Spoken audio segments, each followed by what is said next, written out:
तो hello guys, welcome back. कैसे हैं आप सभी? स्वागत है आपका एक और नए वीडियो में। गाइस, जैसा कि आप सब जानते हैं कि आपके पेपर अब खत्म हो गए हैं और नेक्स्ट सेमेस्टर आपका स्टार्ट हो गया है ना।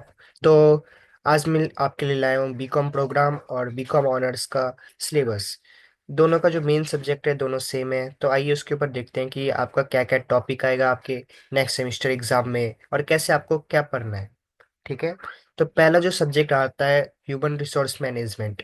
ये बीकॉम प्रोग्राम और बीकॉम ऑनर्स दोनों में सेम है, तो हम एक बार देख लेते हैं। तो ये जो है आपका 4 क्रेडिट का आएगा। इसमें कुछ यूनिट है, तो हम वो यूनिट देख लेते हैं। तो जो इसका पहला यूनिट है, जैसा कि हम सबको पता है, पहला यूनिट हमेशा इंट्रोडक्शन का होता है, तो ये भी इंट्रोडक्शन का ही है। Introduction to human resource management. तो इसमें कुछ आपको पढ़ना है, जैसे कि concept of functions, role, status and competencies of HR manager, HR policies and etcetera. और ये आप स्क्रीनशॉट इसका ले सकते हैं। अगर आपको इसका पीडीएफ चाहिए तो वो आपको हमारे टेलीग्राम चैनल पे मिल जाएगा। आगे बढ़ते हैं। इसके बाद आपका आता है unit 2, procurement of human resource. तो ये आपका है 9 आवर्स का होगा इसका क्लास, और आपको पढ़ना पड़ेगा ये। और इसका जो अंदर का टॉपिक है ये है human resource planning, quantitative aptitude, qualitative dimensions, job analysis, job description and etcetera. तो ये आपको इसके अंदर पढ़ना है। इसके बाद आपका जो आता है नेक्स्ट वो होता है यूनिट 3, जो कि आता है आपका upgrading employ training and development. तो इसके अंदर भी कुछ आपको कुछ कॉन्सेप्ट पढ़ने हैं, जैसे कि concept and significance, role specific and competency based training, training and development method and etcetera. जैसे कि आप देख सकते हैं यहाँ पे, आप चाहे तो स्क्रीनशॉट ले लीजिए या फिर हमारा पीडीएफ आप हमारे टेलीग्राम चैनल से डाउनलोड कर लीजिए। इसके बाद आपका यूनिट 4 आता है performance appraisal and compensation management. तो इसके अंदर भी कुछ हमारे टॉपिक जैसे कि आते हैं performance appraisal, nature, objectives and process, performance management, methods of performance and etcetera, आप जैसे कि देख सकते हैं। आगे बढ़ते हैं हम। इसके बाद हमारा लास्ट यूनिट है जो कि ह्यूमन रिसोर्स मैनेजमेंट का है, वो है employ maintenance, engagement and emerging horizon. ये आपका यूनिट 5 का है। तो इसके अंदर आपको पढ़ना होगा employ health and safety, employ welfare, social security, employ relations and etcetera. तो ये जो आपका टॉपिक था ये था आपका ह्यूमन रिसोर्स मैनेजमेंट का, जो कि आपको आपके नेक्स्ट सेमेस्टर के एग्जाम के लिए पढ़ना है। इसके बाद हम चलते हैं कॉर्पोरेट अकाउंटिंग की ओर। तो गाइज, ये हमारा कॉर्पोरेट अकाउंटिंग का सिलेबस है। एक बार हम इस पे नजर मारते हैं। तो ये आपका है 4 क्रेडिट का आएगा। तो हम देख लेते हैं। तो यहाँ पे आप यूनिट 1 देख सकते हैं, जो कि आपका accounting for share capital and adventure है। ये आपने 12th क्लास में भी पढ़ा होगा, लेकिन ये आपका सेकंड सेमेस्टर में आ रहा है, आपको वापस इसे पढ़ना है। और इसके अंदर कुछ टॉपिक हैं, जैसे types of share, accounting of share capital, issue of right and bonus shares, जो कि आप पढ़ चुके हैं लेकिन आपको वापस पढ़ना है। अब सेम ऐसे ही है, लेकिन इस बार थोड़ी आपको मेहनत करनी पड़ेगी।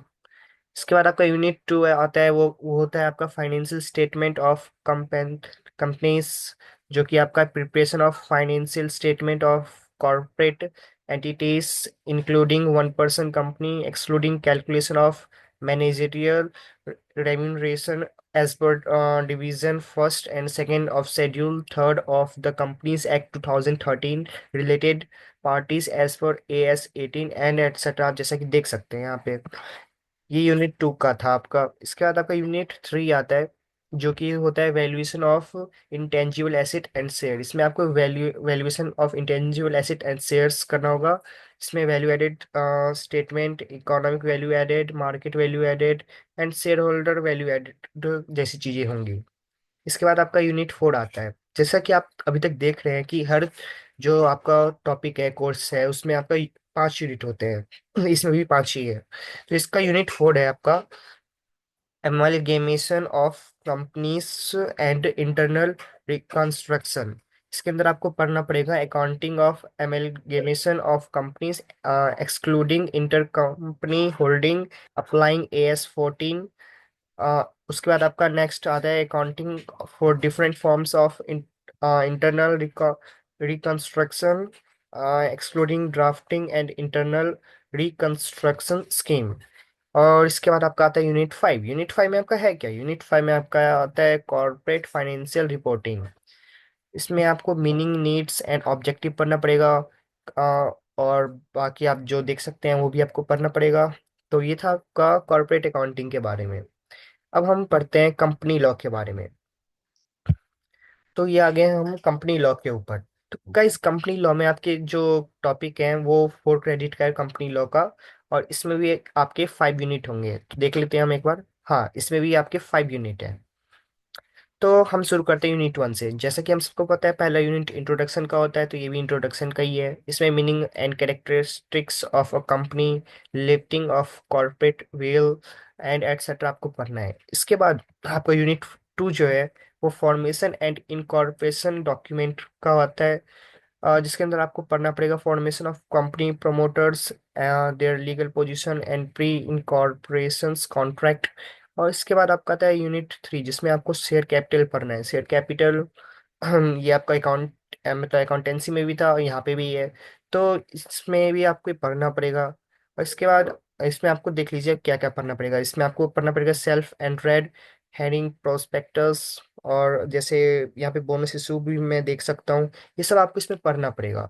इसके बाद यूनिट 4 जो है वो आपका मैनेजमेंट एंड मीटिंग का है। इसमें आपको directors, legal position, disqualifications, director identification number. तो अगर आपने फाइनेंस ली होगी 12th क्लास में तो ये भी आप पढ़ चुके होंगे, मैनेजमेंट एंड मीटिंग वाला। इसके बाद आपका आता है यूनिट 5। यूनिट 5 में dividends, audit and winding up आता है।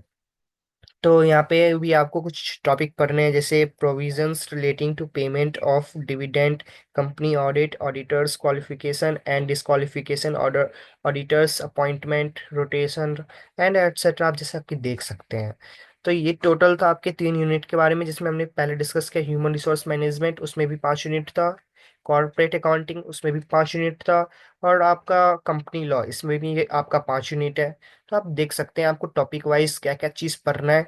आप सिलेबस के अकॉर्डिंग जाए, उस हिसाब से पढ़ें। जैसे कि यहाँ पे टॉपिक यूनिट 1 में आप देख सकते हैं, यहाँ पे नीचे कुछ मीनिंग एंड कैरेक्टरिस्टिक्स दे रखे हैं। तो ये आप यहाँ पे कॉपी करके एक पर्टिकुलर टॉपिक वाइज पढ़ सकते हैं। अगर आपके पास बुक नहीं है, अगर आप सिर्फ सोल के मटेरियल्स पढ़ रहे हैं, तो मैं आपको एडवाइस देना चाहूँगा कि आप सोल मटेरियल के अलावा यहाँ पे आप इन सबको कॉपी कर करके एक पर्टिकुलर टॉपिक वाइज पढ़ें। और अगर आप टॉपिक वाइज पढ़ते हैं तो वो आपके लिए इनफ होगा, मोर देन इनफ होगा। तो गाइस, थैंक यू, आज के लिए इतना ही। अपना ध्यान रखें और फोकस करते रहे अपनी पढ़ाइयों में। और मौज मस्ती करना ना भूलें। थैंक यू गाइस, धन्यवाद।